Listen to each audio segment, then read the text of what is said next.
Kingdom of the Planet of the Apes just came out, and it is a pretty spectacular film. You've got apes, you've got an orangutan, you've got an evil king. It's very good. Feels a bit Shakespearean, but it does work. Is it as good as the previous ones, though? It's a good question.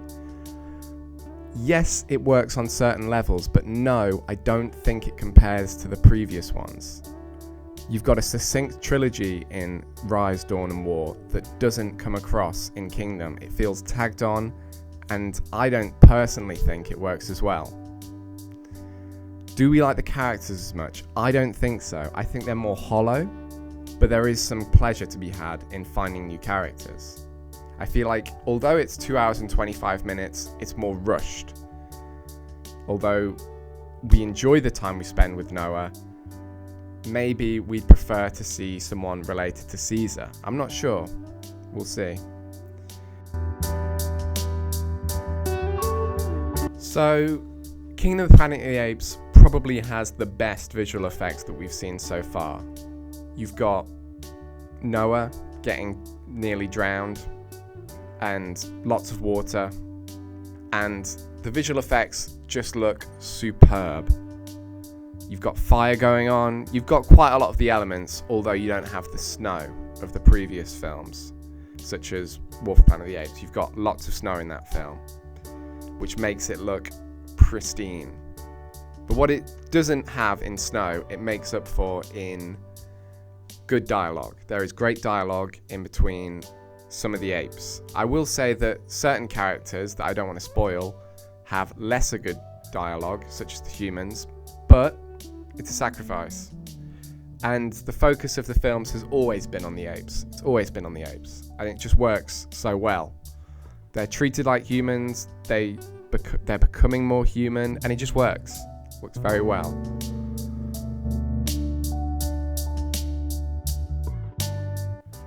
Okay, so Back to Black is a 2024 film by Sam Taylor Johnson, who is a somewhat famous photographer, and she might be a good photographer, but the film was problematic at points, let's say. I enjoyed it. I thought Marissa Abuela was very good as the leading role as Amy Winehouse, and I heard she did her own singing. The own singing was very good. She's a very good singer. No Amy Winehouse, but again, who is going to be apart from Amy Winehouse? The other guy who played her on-again, off-again boyfriend was a bit of an idiot, but he's supposed to be a bit of an idiot, so that worked quite well. And the cinematography is okay at best, but I don't think it did anything special. But yeah, I think it's problematic. Problematic because it doesn't lay the blame on anyone in particular when there are so many causes to Amy Winehouse's death, but it doesn't really talk about them much. Like, it kind of idolizes Amy Winehouse's dad, Mitch Winehouse, and has Eddie Marzan give a good performance, but it just doesn't portray that sadness that was and that trauma that was at the core of her life. Still a great film. I say great. Pretty good. Just because of the performances, but as a film on all, it's problematic and a bit mediocre. But maybe watch it if you're into Amy Winehouse. See what you think. And yeah, songs are amazing, but they're always going to be. So yeah, go have a look.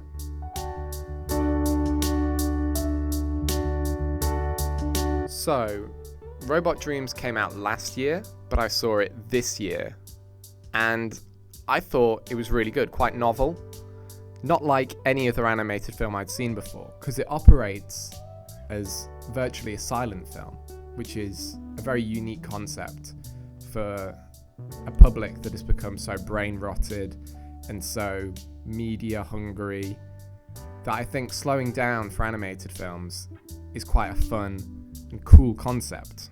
I think it works, even if I am now sick of Earth, Wind and Fire very much. It was fun to hear the first 2 times, but maybe 5 times was too many. I don't know how many times. A lot of times. But yeah, you got a dog, you got a robot, you got lots of animals, and there are a lot of cinema references in there, littered in for the cinephiles out there, which is cool to see. I recognise Taxi Driver, but there's like a million different ones in there. It's cool. Yeah, it's kind of like La La Land for animation lovers, if you're into that, but with friendship.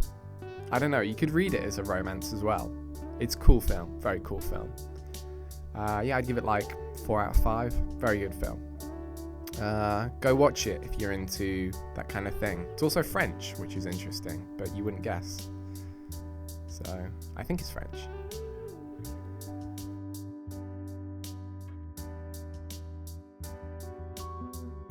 Luca Guadagnino? I've just butchered that pronunciation, but Challengers is a great film. I love that film. I haven't seen any of Luca's other films, but I have seen...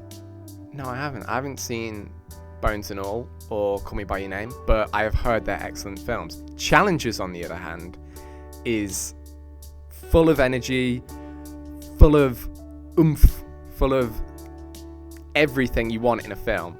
It's got tennis, it's got sex, it's got eroticism, it's got under a tennis court shot, it's got a lot of things. It's got dancing and Into the Spider-Verse reference, ooh, and it's just so fun. It's like an off-the-wall comedy, but it's disguised as this romance and action tennis film. It's so enjoyable, and it grabs you in the last act. The last act is so enjoyable. Oh my god. I'm not going to spoil it, of course, but go watch it if you want to see a threesome between tennis twinks. That's what I'm going to say. Put that on the poster. That is the poster. Maybe Zendaya isn't a twink. And yeah, the soundtrack is sick. Josh O'Connor is so likable in it. And go watch it. It's very enjoyable.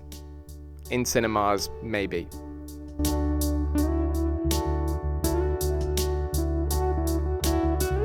Furiosa, a Mad Max saga, is a 2024 film with a lot of oomph to it. It's got Chris Hemsworth giving it his absolute all. For me, he's the highlight of the film. He is the best. He's got a fake nose, he's got long hair, and he's got a band of ravagers that just kind of go around and mash stuff up. It's very good.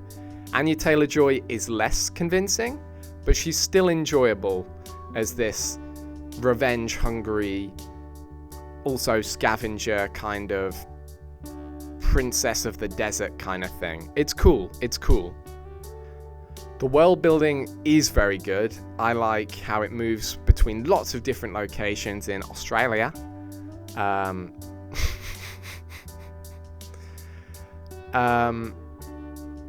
It is CGI heavy at points, and you can tell. I've heard that Fury Road is more practical, but Furiosa is a lot more CGI heavy, which doesn't really work in its favor because you want to see a lot of explosions and real world cars just smashing into each other with people riding on little 4x4s and javelins and poles and spears with explosives on, loads of stuff.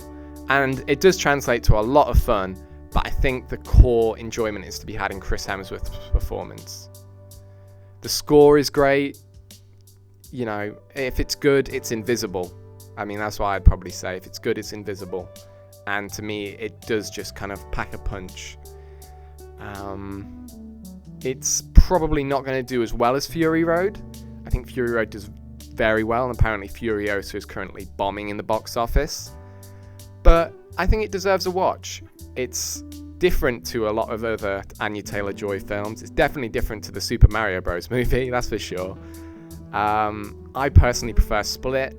I like that Anya Taylor-Joy performance, but it's still up there. It's good. Very good. Probably more good than very good. But yeah, go have a look if you like Mad Max and Australia.